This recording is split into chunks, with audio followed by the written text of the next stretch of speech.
नमस्कार, good morning. आप सभी का एक बार फिर स्वागत है द करंट अफेयर शो में। तो आज 9 जून 2023 के देश विदेश से बनने वाले सारे इंपॉर्टेंट करंट अफेयर के क्वेश्चन पढ़ लेते हैं, समझ लेते हैं विद डिटेल एनालिसिस। चलते हैं फर्स्ट क्वेश्चन की तरफ। What is the theme of the world ocean day 2023? विश्व महासागर दिवस 2023 की थीम क्या है? तो इसका आंसर हो जाएगा planet ocean, the tides are changing. इसकी शुरुआत की बात करें तो आपको याद होगा या आपको पता होगा अर्थ समिट जो कि 1992 में मनाया गया था। कहाँ पर? रियो डी जेनेरियो में। तो वहाँ पर गवर्नमेंट ऑफ कनाडा ने ये प्रपोज किया था कि हमको जो है वर्ल्ड ओशन डे मनाना चाहिए, लेकिन इसकी शुरुआत यूएन के द्वारा, यूएन ऑफिशियली जो है इसको रिकॉग्नाइज किया। साल हमको 8 जून को जो है वर्ल्ड अर्थ डे बनाना चाहिए इन 2008। तो एक नॉन प्रॉफिट ऑर्गेनाइजेशन है, याद रखिएगा, द ओशन प्रोजेक्ट। तो ओशन प्रोजेक्ट के नाम पर एक नॉन प्रॉफिट ऑर्गेनाइजेशन है, ये इसको कोऑर्डिनेट करती है वर्ल्ड ओशन डे बनाने। और इस दिन को हम मनाते क्यों हैं? ताकि जो ओशन है उसकी इम्पोर्टेंस और वो किस तरह से इकोसिस्टम को हेल्पफुल है, लोगों को, इकोनॉमी के लिए कितना हेल्पफुल है ओशन, उसको अवेयर करने के लिए, उसके बारे में और जानने के लिए। इसी के साथ चलते हैं नेक्स्ट क्वेश्चन की तरफ। Which firm has partnered with Indian Space Research Organisation ISRO for the upcoming Gaganyaan mission? आगामी गगनयान मिशन के लिए किस फर्म ने भारतीय अंतरिक्ष अनुसंधान संगठन इसरो के साथ साझेदारी की है? तो इसका आंसर हो जाएगा टाटा एलेक्सी ने इसरो के साथ ये एक पार्टनरशिप की है, जो कि अपकमिंग गगनयान मिशन है इसरो का। आपको पता होगा हाल ही कि जो गगनयान जो मिशन है, इसके अंदर क्या है, 3 क्रू मेंबर्स को जो है वो अंतरिक्ष में भेजा जाएगा भारत के द्वारा। इसके अंदर लगभग 3 मिशन जो है उसको अंजाम दिया जाएगा, जिसमें 2 जो है वो मानव रहित होंगे और 1 जो है वो मानव के साथ। जो टाटा एलेक्सी है, इसने इसरो के लिए CMRM, इसकी फुल फॉर्म हो जाती है क्रू मॉड्यूल रिकवरी मॉडल, वो डिज़ाइन किया है और तैयार किया है। जैसा कि आप पिक्चर में देख सकते हैं कि टीम जाएगी 3 सदस्यों की रिकवरी टीम के ट्रेनिंग के लिए, और उनके स्पेस जो मिशन है उसके ट्रेनिंग के लिए ये जो एक मॉड्यूल है इसको तैयार किया गया है। आर्टिफिशियल मिट्टी या आर्टिफिशियल रेता के तौर पर यूज़ किया जाएगा। Which state has introduce a policy to promote M sand? M sand को बढ़ावा देने के लिए किस राज्य ने नीति शुरू की है? तो इसका आंसर होगा उत्तर प्रदेश। उत्तर प्रदेश ने एमसैंड का मतलब समझ लेते हैं। एमसैंड का मतलब होता है मैन्युफैक्चर्ड सैंड। अब मैन्युफैक्चर्ड सैंड का मतलब क्या होता है? देखिए, जैसे कि ये नदी है, इसमें से आपको पता होगा रेत निकलता है। अब वो रेत जो है कई बार जो है सरकारें जो है उस पर रोक लगा देती हैं। इसके ही ऑल्टरनेटिव के तौर पर ये एम सैंड का यूज़ जो है वो करते हैं।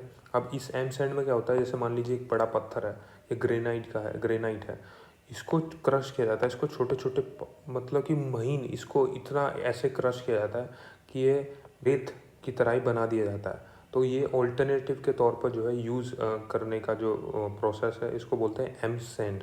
और आपको पता हो कि कंक्रीट बनाने में जो ये रेत का जो है काफ़ी इम्पोर्टेंट पार्ट होता है, रेत कंक्रीट में, बिल्डिंग मटेरियल में। उसके ऑल्टरनेटिव के तौर पर ये एम सैंड को प्रमोट करने का जिम्मा जो है वो एक पॉलिसी लाई है उत्तर प्रदेश सरकार, ताकि जो एम सैंड को प्रमोट कर सके। इसमें जो MSME है, MSME सेक्टर है इस क्षेत्र में, उनको काफ़ी सब्सिडी दी जाएगी, उनको प्रमोट किया जाएगा। इसी के साथ चलते हैं नेक्स्ट क्वेश्चन पर। Geetanjali Iyer who recently passed away was related to which field? तो इसका आंसर हो जाएगा, ये एक अवार्ड विनिंग जर्नलिस्ट थी। आपने कई बार इनको DD नेशनल पर देखा भी होगा। ये इनका भी निधन हो गया है। ये इंडिया की पहली first female anchor, news presenter, India की पहली महिला न्यूज़ प्रेजेंटर्स थी। और इन्होंने लगभग 4 दफ़ा जो है बेस्ट एंकर का अवार्ड जीता है। और 1989 में इन्होंने इंदिरा गांधी प्रियदर्शनी अवार्ड किसके लिए जीता था? आउटस्टैंडिंग वुमेन के लिए। इसके साथ ये नेशनल स्कूल ऑफ ड्रामा से डिप्लोमा होल्डर भी रह चुकी हैं। तो हाल ही में जो है इनका 7 जून को इनका निधन हो गया। चलते हैं नेक्स्ट पर। Which state secure the top ranking the state food safety index SFSI for the year 2022-23 among the largest state. बड़े राज्यों में किस राज्य ने वर्ष 2022-23 के लिए राज्य खाद्य सुरक्षा सूचकांक में शीर्ष रैंकिंग हासिल की? तो केरला राज्य है, उसने 5वें स्टेट सेफ्टी इंडेक्स में शीर्ष स्थान हासिल किया। ये जो डाटा है पिछले साल का, याद रखिएगा 2022 का डाटा है। ये तो 21-22 का डाटा है, ये 2022 या 23 का डाटा है। आपको डिफ्रेंशिएट करने में हेल्प होगा, इसलिए मैंने डाटा जो है दिया है। इस बार जो है केरला फर्स्ट नंबर पर आया है, उसके बाद आता है पंजाब जो कि सेकंड नंबर पर है, और उसके बाद आता है थर्ड तमिलनाडु। में 6 डिफरेंट एस्पेक्ट्स होते हैं जिस पर फूड सेफ्टी रैंक को नंबर दिए जाते हैं, और फूड सेफ्टी जो इकोसिस्टम है पूरे भारत देश में, उसको मजबूत बनाने के लिए और हर किसी को जो है सेफ और पूर्ण आहार मिल सके, इस बात का इसमें ध्यान रखा जाता है। इसी के साथ ये बात थी टॉप जो कि लार्ज स्टेट थे। अब बात कर लेते हैं जो छोटे स्टेट हैं उनमें इस स्थान पर रहा है गोवा, उसके बाद मणिपुर, और उसके बाद नंबर आता है सिक्किम का। याद रखिएगा गोवा, मणिपुर, सिक्किम, ये जो छोटे राज्य हैं उनकी पोजीशन है। इसके साथ जो यूनियन टेरिटरीज है उसमें JNK पहले नंबर पर, दिल्ली सेकंड नंबर पर, और चंडीगढ़ जो है थर्ड नंबर पर आता है। इसी के साथ चलते हैं नेक्स्ट पर। Government launches Nyaya Vikas portal for monitoring of judiciary scheme. What is the purpose of the Nyaya Vikas portal? न्यायपालिका योजना की निगरानी के लिए सरकार ने न्याय विकास पोर्टल लॉन्च किया। न्याय विकास पोर्टल का उद्देश्य क्या है? इसका आंसर हो जाएगा to facilitate better delivery of judiciary infrastructure projects. न्याय ढांचागत परियोजनाओं के बेहतर वितरण की सुविधा के लिए। Ministry of law and justice है, इसके अंदर मिनिस्ट्री ऑफ जस्टिस एक इंफ्रास्ट्रक्चर डेवलप किया है जिसका नाम है न्याय विकास पोर्टल। के अंदर जो जुडिशियल इंफ्रास्ट्रक्चर प्रोजेक्ट है का तेजी से समाधान हो सके, इसलिए ये पोर्टल को लॉन्च किया गया है। इसका जो मेन होगा, जो जस्टिस डिलीवरी सिस्टम की हम बात करते हैं पूरे देश भारतवर्ष में, कि जो जस्टिस डिलीवरी सिस्टम है उसको तेज करना होगा ताकि लोगों को आसानी से न्याय मिल सके। इस उद्देश्य के साथ अब जो इंफ्रास्ट्रक्चर डेवलपमेंट प्रोजेक्ट है कि प्रोग्रेस की रिपोर्ट आप इस पोर्टल पर रियल टाइम इंफॉर्मेशन के साथ देख सकेंगे। मोटे तौर पर समझे तो जो सेंट्रल गवर्नमेंट है वो एक असिस्टेंट प्रोवाइड करेगी स्टेट गवर्नमेंट को और यूटीज़ को, जो भी इंफ्रास्ट्रक्चर प्रोजेक्ट्स देश में चल रहे हैं जुडिशरी के बूथ बनाने के लिए, जैसे कि जुडिशियल जो ऑफिसर्स हैं या जजेस हैं डिस्ट्रिक्ट कोर्ट के या सबऑर्डिनेट कोर्ट्स के, उनके रेजिडेंशियल यूनिट, और जैसे कि कोर्ट हॉल का निर्माण, जो इसकी गति है वो किस हिसाब से चल रही है वो इस पोर्टल पर आसानी से देख सकेंगे। सेंटर और स्टेट 60-40 का जो है रेशो होगा फंड शेयरिंग का, मैं बता रहा हूँ, और जो नॉर्थ ईस्ट स्टेट्स हैं उनका 90-10 का रेशो होगा सेंटर और स्टेट्स का। इसी के साथ चलते हैं नेक्स्ट पर। Who launch the new campaign नए भारत के सपने? ये अभियान नए भारत के सपने किसने शुरू की है? तो इसका आंसर हो जाएगा ईटा and ministry of women, Facebook आप कह सकते हैं, और मिनिस्ट्री ऑफ वुमेन ने एक नए कैंपेन की शुरुआत की जिसका नाम है नए भारत के सपने। इसमें क्या होगा, जो भारत के जो नवयुवक हैं उनको एम्पावर किया जाएगा, किसके थ्रू? जो भी एस्पिरेशन उनके अंदर है, जो भी काबिलियत उनके अंदर है, वो आप काबिलियत जो है वो शोकेस कर सकते हैं with this hashtag on Instagram, on Facebook. आप फेसबुक और इंस्टाग्राम पर रील बनाइए, इस हैशटैग अमृत जनरेशन ये एक हैशटैग है, इसके साथ आप रील बनाइए और अपना जो टैलेंट है उसको शो कीजिए। इसके साथ चलते हैं नेक्स्ट पर। Which of the following has launch national campaign addiction free Amritkaal? निम्नलिखित में से किसने राष्ट्रीय अभियान व्यसन मुक्त अमृतकाल शुरू किया है?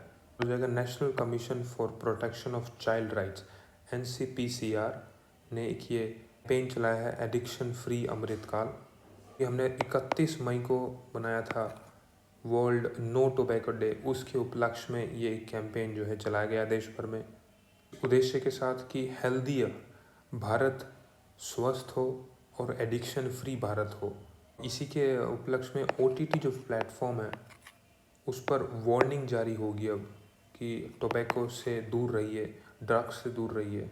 और इसी के साथ आपको पता होगा कि आयरलैंड देश ने जो जो उनकी या दारू की जो बोतलें होती हैं उन पर एक वार्निंग साइन के तौर पर एक नेटरी जो है यूज़ करना शुरू किया है। इसके साथ कनाडा ने भी ये जो है अपनाया है। अब आपको वार्निंग साइंस मिलेंगे सिगरेट्स के पैकेट पर या फिर जो भी अल्कोहल प्रोडक्ट्स हैं उन पर। चलते हैं इसी के साथ नेक्स्ट पर। Where is the 6th edition of India Maldives exercise Ekatha is going to held. तो इसका आंसर हो जाएगा मालदीव्स। मालदीव्स में भारत की इंडियन नेवी की स्पेशलिस्ट फोर्स मार्कोस, जो कि आप जानते होंगे, उसने लीबियन आर्मी के साथ जो है वो इंडिया जो मालदीव्स में ये एक मिलिट्री एक्सरसाइज ऑर्गेनाइज की जाएगी इस पूरे महीने भर। ये जून 6 से लेकर जून 31 तक 30 तक माफ़ कीजिए, ये जो है मिलिट्री एक्सरसाइज ऑर्गेनाइज की जाएगी। इसी के साथ चलते हैं नेक्स्ट पर। Who is appointed as the director general of GSI के महानिदेशक के रूप में किसे नियुक्त किया गया है? तो इसका आंसर हो जाएगा जनार्दन प्रसाद। ये जो हैं डॉक्टर एस राजू की जगह लेंगे as a DG of GSI. जो जीएसआई है ये क्या काम करता है? जो अर्थ की जियोलॉजी होती है उसके बारे में और जानकारी प्राप्त करता है। मिनरल्स जो रिसोर्सेज हमारे अर्थ के अंदर दबे हुए हैं उनके बारे में जानकारी प्राप्त करते हैं। और जो नेचुरल हज़ार्ड्स होते हैं जैसे कि अर्थक्वेक, वोल्केनो, इनके बारे में जानकारी प्राप्त करते हैं। इसी के साथ जो माइनिंग और इंफ्रास्ट्रक्चर डेवलपमेंट है, डिज़ास्टर मैनेजमेंट है, इन्वायरमेंटल प्लानिंग है, इन सब के बारे में जानकारी प्राप्त कर भारत सरकार की मदद करते हैं। जीएसआई जो होगा वो एक साइंटिफिक एजेंसी है भारत की शुरुआत 1851 में हुई थी। और किस मिनिस्ट्री के अंदर काम करते हैं याद रखिएगा, मिनिस्ट्री ऑफ माइंस के अंदर ये जो है जीएसआई आता है।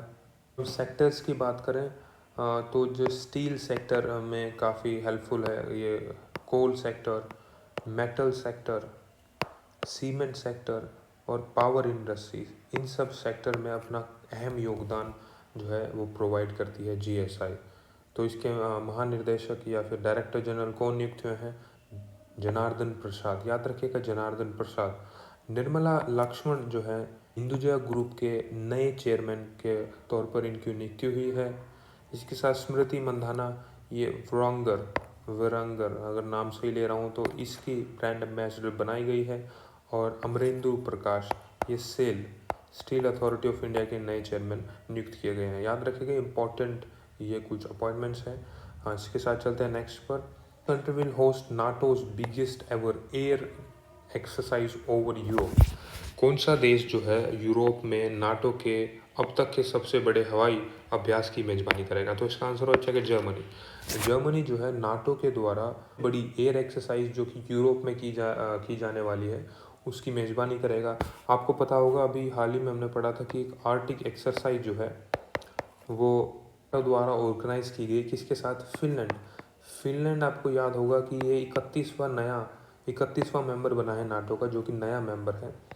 तो इसके साथ इसकी प्रोटेक्शन के साथ नाटो ने ये एक मिलिट्री एक्सरसाइज ऑर्गेनाइज की थी फिनलैंड में। अब जो है नाटो बिगेस्ट एवर, सबसे बड़ा जो है एयर एक्सरसाइज वो ऑर्गेनाइज करेगा ऑल ओवर यूरोप। तो उसकी मेज़बानी कौन करेगा? जर्मनी के बारे में जान लेते हैं। इसका हेडक्वार्टर कहाँ होगा? इसका हेडक्वार्टर होता है ब्रुसेल्स, बेल्जियम। याद रखिएगा बेल्जियम, ब्रुसेल्स में इसका हेडक्वार्टर है। और 12 फाउंडिंग मेंबर्स हैं और फिलहाल में 31 मेंबर इसके हो गए हैं। नया मेंबर फिनलैंड ने ज्वाइन किया है। एक इंटर और गवर्नमेंटल मिलिट्री ऑर्गेनाइजेशन है। इसकी स्थापना नॉर्थ अटलांटिक की, जो कि 4 अप्रैल 1949 को साइन की गई थी, उसके द्वारा इसका फॉर्मेशन किया गया था। इसके साथ चलते हैं नेक्स्ट क्वेश्चन पर। Which city will host BIMSTEC expo and conclave? BIMSTEC expo and conclave की मेजबानी कौन सा शहर करेगा? तो इसका आंसर हो जाएगा कोलकाता। कोलकाता जो है बीमस्टेक एक्सपो और कॉन्क्लेव ऑर्गेनाइज करेगा। इसके अंदर कुछ ऑफिशियल जो भी ऑफिशियल्स हैं, पॉलिसी मेकर्स हैं, बिजनेस लीडर्स हैं, मेंबर जो कंट्रीज़ हैं उनको मेंबर कंट्रीज़ हैं तो जो भी मेंबर कंट्रीज़ हैं उनके जो पॉलिसी मेकर्स हैं या गवर्नमेंट ऑफिशियल्स हैं या फिर बिजनेस लीडर्स हैं, उनको साथ बुलाया जाएगा और चर्चा करेंगे कि कैसे जो है हम साथ मिलकर बिम्स्टेक जो देश है वो साथ मिलकर एक मजबूत इकोनॉमी का निर्माण जो है कर सकते हैं। बिम्स्टेक के बारे में जान लेते हैं। बिम्स्टेक देखिए क्या होता है, इसकी फुल फॉर्म हो जाती है bay of Bengal initiative for multi sectoral technical and economic corporation. BIMSTEC ये फुल फॉर्म हो जाती है इसकी। इसमें 7 मेंबर कंट्रीज़ हैं जिसमें Nepal, Bhutan, Bangladesh, India, Thailand, Myanmar और श्रीलंका। पाकिस्तान इसमें इंक्लूडेड नहीं है। याद रखिएगा जो बे ऑफ बंगाल वाला जो रीजन है वो सब कंट्रीज इसमें इंक्लूडेड है। ऑब्जेक्टिव यही हो सकता है कि रैपिड इकोनॉमिक डेवलपमेंट हो, collaborate and mutually assistant member on matter of interest. कैसे जो बे ऑफ बंगाल को जो रीजन है उसमें इकोनॉमिकली डेवलप किया जा सकता है, कनेक्टिविटी बढ़ाई जा सकती है और कैसे जो प्रॉब्लम्स है उसको म्यूचुअली जो है अंडरस्टैंडिंग के साथ सोल्व किया जा सकता है। इसी के साथ चलते हैं नेक्स्ट पर। Which state government launches elder line to give shelter to elderly homeless. किस राज्य सरकार ने बेघर बुजुर्गों के आश्रय देने के लिए एल्डर लाइन शुरुआत की है? तो इसका आंसर हो जाएगा उत्तर प्रदेश। उत्तर प्रदेश गवर्नमेंट ने जो भी वृद्ध लोग हैं, तो जो उत्तर प्रदेश का सोशल वेलफेयर डिपार्टमेंट है 14567 एल्डर लाइन हेल्पलाइन के तौर पर इन्होंने इसको स्टार्ट किया है, जिसके अंदर लगभग एल्डर लाइन सर्विस को स्टार्ट किया है। इसके अंदर क्या होगा, जो एल्डर जो कि बुज़ुर्ग लोग हैं उनको बेसहारा जो बुज़ुर्ग लोग हैं उनको शेल्टर प्रोवाइड किया जाएगा।